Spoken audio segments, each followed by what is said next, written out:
Can you hear me? Yes. Okay, so thank you for having me. And I think I'm very honored to be here at this juncture, as Ambassador mentioned. This is a very important juncture in the UK-Vietnam relationship. We are celebrating 10 years of strategic partnership. And nowhere you see it more obvious than in the area of trade and investment. And we are developing that with the background of the FTA that we already had with the EU, but also was extended to the UK. So for the moment, we are good in that. And in particular, if we see, we do see that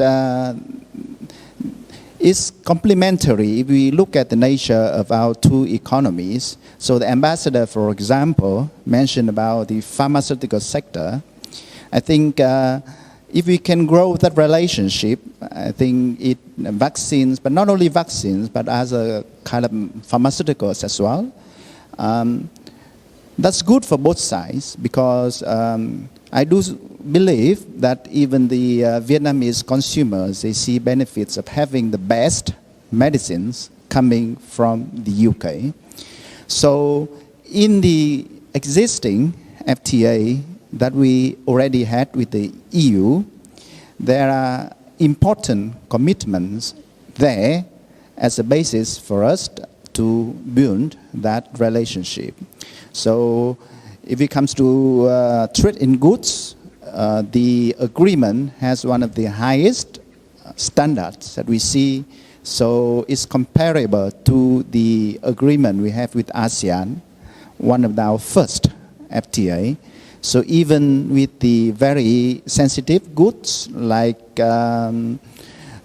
alcoholic beverages or cars, all the tariffs will come down to zero, so close to 100% in terms of trade. In services and investment, we also see good commitments in the agreement. And in government procurement, as I mentioned, we had commitment not only in government agencies, but also in public hospitals, in utilities, in infrastructure and some other areas. And the commitments we had there is among the highest that we had. Actually not among, but it is the highest that we have. And in addition to that, of course, there are far-reaching rules on all the areas. So from intellectual property rights to state-owned enterprises and to other areas, there are strong commitments in the agreement that we can build onto. And the good news is that not only for the transitional period, but we are working very closely with the UK to extend that agreement into the future when next year comes, and with our groundwork being done now, we are very hopeful that we can have an agreement that closely inherits what was already there in the FTA between Vietnam and the EU. And we had a good discussion between Minister Greg Hans and my minister here in Hanoi last week. And we all noted the importance of the agreement, and the two ministers identify very few areas that are still remaining, and we are looking forward to the next session.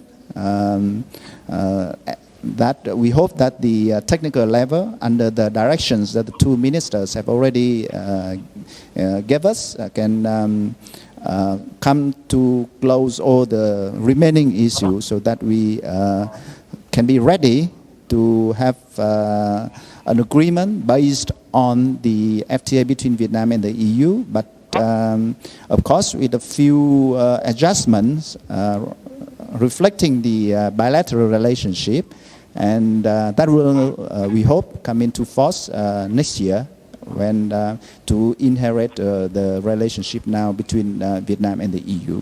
So thank you.